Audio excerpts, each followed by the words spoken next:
इसमें दिखा रहा है आर के डिजिटल सेंटर नंबर 2 और गेट नंबर 2, और ये मैंने अभी एसएससी की साइट से डाउनलोड किया है। इसमें सेंटर दिखा रहा है Pawan Ganga, on the spot center change किया है लोग। अगर मैं इसी के साथ बात करूं तो ऐसे कई विद्यार्थी जिनका एग्जाम सेंटर कहीं और दिखा रहा था, जब वह एग्जाम सेंटर पर पहुंचे तो वहां पता चला कि उनका सेंटर जो है यहाँ नहीं है। जब उन्होंने चेक किया तो वह उनका सेंटर जो है कुछ समय के बाद ऑनलाइन ही बदल दिया जाता है। मतलब ऑफलाइन जो बच्चा कुछ दिन पहले एडमिट कार्ड निकाला उसमें कोई और सेंटर है, लेकिन जब वह इस सेंटर पहुँच कर चेक करता है तो उसका एडमिट कार्ड में सेंटर कुछ और दिखाता है। मतलब इतनी बड़ी गड़बड़ी, इतनी बड़ी धंधाली चल रही है। आगे की सभी परीक्षाएं इसके चलते रद्द हो, जैसे कि 24 और 24 से 26 तक की जो परीक्षाएं हैं वो सारी रद्द की जा चुकी हैं। मतलब यह एक एग्जाम सेंटर की घोषणा है, ना कि पूरी एसएससी की है। अगर आप इस पर नज़र डालें तो आप पाएंगे कि यह हुबली का है। कहाँ का है? हुबली का है, जो टेक्निकल इशू के चलते यह पेपर कैंसिल कराया गया। दूसरी अगर हम बात करें तो यह पवन गंगा का है, जिसपे जो है पहले भी 24 तारीख का पेपर फर्स्ट शिफ्ट का कैंसिल कर दिया गया। फिर उसके बाद दूसरी नोटिस वहाँ पर चस्पाई गई कि 24 से 26 के बीच जितने भी एग्जाम होंगे वह सारे कैंसिल्ड हैं, वह रद्द हो गए हैं, वह नहीं कराए जाएंगे। यह जो है एग्जाम सेंटर है पवन गंगा, इस पर आप पाएंगे कि centre 2 from 24 to 26 is cancel due to administrative reasons. मतलब वहाँ पर टेक्निकल रीजन और यहाँ पर जो है एडमिनिस्ट्रेटिव रीजन के चलते एग्जाम को कैंसिल कर दिया गया। एग्जाम नहीं होंगे, मतलब जो 24 और 26 के बीच एग्जाम होने थे वह अब रद्द हो चुके हैं। उनकी आगामी डेट एसएससी घोषित करेगा, तब वह परीक्षा होगी। अगर हम बात करें एग्जाम सेंटरों की, तो एग्जाम सेंटर ऐसे दिए गए हैं जिनकी कंडीशंस खड़े होने लायक नहीं है, तो वहाँ विद्यार्थी जो है एग्जाम कैसे देगा। मतलब इसी की मैं बात कर रहा हूँ कि तबेले पर सेंटर दे दिया गया है, जहाँ पर भैंसों का गोबर पड़ा हुआ है, आदमी का मलमूत्र पड़ा हुआ है। बस एसएससी को जो है एग्ज़ाम कंडक्ट कराना है, क्योंकि उसने जो है इतने घटिया वेंडर को टेंडर दिया है, तो वह पैसे बचाने के चलते ऐसी जगहों को चूज़ कर रहा है जहाँ पर कोई भी व्यवस्था नहीं है। कहीं लाइट की व्यवस्था नहीं है, कहीं सर्वर क्रैश हो जा रहा है, कहीं माउस काम नहीं कर रहा है, क्योंकि उसने जो कंप्यूटर इस्तेमाल किए हैं सीबीटी के लिए वह इतने पुराने हैं कि उनका जो है अपडेट सर्वर सपोर्ट ही नहीं कर पा रहा है, माउस काम ही नहीं कर पा रहे हैं। वह जैसे लग रहा है कि बाबा आदम के ज़माने के कंप्यूटर हैं और लैपटॉप हैं। माउस को लग रहा है कि किसी चोर बाज़ार से ख़रीद के लाया गया है। मतलब माना कि आप इतने सस्ते वेंडर को जो है टेंडर दे दिए हैं, कम से कम एग्ज़ाम के जो कंडीशंस है उसको तो एक बार वेरीफाई कर लेते, चेक कर लेते कि बस बच्चा जो है सैकड़ों किलोमीटर ट्रैवल करके अपने सेंटर पहुंचता है और वहां उस सेंटर में यह पाता है कि उसका माउस काम नहीं कर रहा, उसका मॉनिटर काम नहीं कर रहा है, और बीच बीच में जो है सर्वर छोड़ दे रहा है, कहीं पूरा सर्वर ही क्रैश हो जा रहा है, और जब सर्वर सही होता है तो लाइट ही चली जाती है। मतलब आप देखेंगे कि तबेले से जो इसकी हालत है उससे भी बद से बदतर है यह एग्ज़ाम सेंटर है, ठीक है। और दूसरी अगर हम बात करें तो यह जो एक दूसरा सेंटर है, आप पाएंगे कि यहाँ पर जो है ये गलियाँ, यहाँ पर टायर या कुछ ऐसी चीज़ें पड़ी हुई हैं जहाँ पर आप 2 मिनट खड़े नहीं हो सकते, तो आप घंटों बैठ के एग्ज़ाम कैसे देंगे। इतनी घटिया कंडीशनों पर जो है बच्चे एग्ज़ाम कैसे देंगे। एसएससी ऐसे वेंडर को टेंडर कैसे दे सकता है कि जो इस तरीके की जगह पर एग्ज़ाम कराए। अरे मैं ये नहीं कहता कि उनको आप एसी दे दीजिए, एसी प्रोवाइड करा दीजिए, लेकिन कम से कम बेसिक चीज़ें तो दीजिए। प्रॉपर लाइट हो, प्रॉपर सैनिटेशन हो, प्रॉपर पंखे की व्यवस्था हो, सर्वर सही चले, कीबोर्ड माउस मॉनिटर सारी चीज़ें सही हों।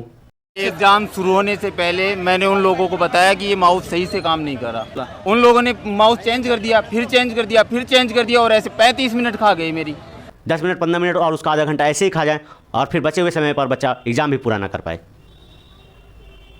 सोचिए, यह देश का भविष्य है और यह देश को बनाएंगे।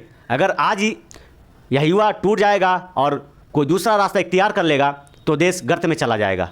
हालांकि इससे उनको कोई फ़र्क नहीं पड़ता, क्योंकि उनके बच्चों का जो भविष्य है वो सिक्योर है। वो विदेशों में हमारे और आपके पैसों से पढ़ रहे हैं, मज़े कर रहे हैं और विदेश में ही सेटल हो जाएंगे, क्योंकि इनके पास इतना पैसा हो चुका है कि यहाँ पर वो बिल्कुल नहीं रहना चाहते। आप किसी भी ऐसे बड़े नेता का जो है अगर आप डिटेल निकाल कर देखेंगे तो उनके बच्चे जो हैं ज़्यादातर विदेश में पढ़ रहे हैं और विदेश में ही सेटल्ड हैं। वो भारत बिल्कुल नहीं आना चाहते हैं, क्योंकि उन्होंने जो हमारे आपके पैसे का इतना स्कैम कर चुके हैं कि उनके पास अब उसकी कोई कमी नहीं है। अगली बार वह जीते या हारे इससे कोई फ़र्क नहीं पड़ता है। वह भी जो है बोरिया बिस्तर बांध के विदेशों में जाकर शिफ्ट हो जाएंगे और वहीं सेटल्ड होकर कारोबार करेंगे। लेकिन जब तक वह यहाँ पर हैं, यहाँ पर वह देश को और देश की जनता को लूटते रहेंगे, स्कैम पे स्कैम कराते रहेंगे, करते रहेंगे, और फिर जब बात आएगी जिम्मेदारी की सवाल करने की तो लाठीचार्ज करेंगे। तो सोच समझ कर जो है ऐसे नेताओं को चुनिए जो सदन में आपकी बात रख सके, आपके लिए काम कर सके, ना कि खाली अपनी ही जेब भरता रहे। अपने बच्चों को विदेश में पढ़ाए और विदेश में उनको सेटल कराए और उनके जॉब के लिए पूरी व्यवस्था करके रखे, लेकिन जब आपके और हमारे बच्चों की बात आए तो उन पर लाठियाँ तुड़वा दे। अगर किसी सेंटर पर सर्वर क्रैश हो जा रहा, लाइट चली जा रही है या माउस मॉनिटर काम नहीं कर रहा, तो यहाँ मान लीजिए वहाँ संभावनाएं हैं कि पेपर ऑलरेडी लीक्ड हो चुका है यह पेपर बेच दिया गया है, जिससे उस एग्ज़ाम वेंडर का जो है काफ़ी फ़ायदा होने वाला है, क्योंकि इसके चलते वह जो है लाखों करोड़ रुपया कमाने वाला है। एक ही बार के एग्ज़ाम सेंटर से वह कई लाख रुपया कमा कर बैठ जाएगा।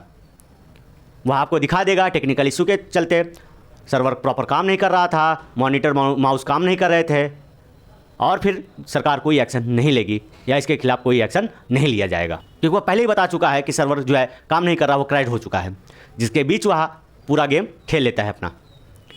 लेकिन हमें और आपको जब समझ में आएगा तब तक बहुत देर हो चुकी होती है, और सरकार भी वैसी गूंगी बहरी है जो हमारी और आपकी आवाज़ नहीं सुनना चाहती। अगर मैं बात करूँ स्टैंडर्ड की, जिस पर जो है इतना बवाल मचा हुआ है कि यह इतना घटिया कैसे हो सकता है, क्योंकि इससे पहले जो TCS एग्ज़ाम कराती थी वो बहुत अच्छा तो नहीं कराती थी, लेकिन फिर भी ठीक ठाक कराती थी। लेकिन यह जो एडुकेटी आई है, यह पहले भी घटिया तरीके से एग्ज़ाम कराती थी, पेपर लीक कराती थी, और अभी ऐसा ही करा रही है, क्योंकि वह ऐसी जगह पर सेंटर दे रहा है कि कहीं तबेला मिलता है, कहीं सर्वर क्रैश होता है, कहीं लाइट नहीं होती, या मतलब पूरी तरीके से अव्यवस्था हो। बच्चा एग्ज़ाम सेंटर पर जाए तो वह पहले इन अव्यवस्थाओं से लड़े, फिर वह जो है अपना एग्ज़ाम देगा। अगर आप इस पर नज़र डालें तो आप पाएंगे कि TCS ने जो है यह टेंडर इतने में लिया था और एडुकेटी ने यह टेंडर इतने में लिया था, मतलब लगभग आधे दामों पर जो है एडुकेटी ने यह टेंडर पाया है, और जिसके चलते वह ऐसी व्यवस्थाएं दे रहा है।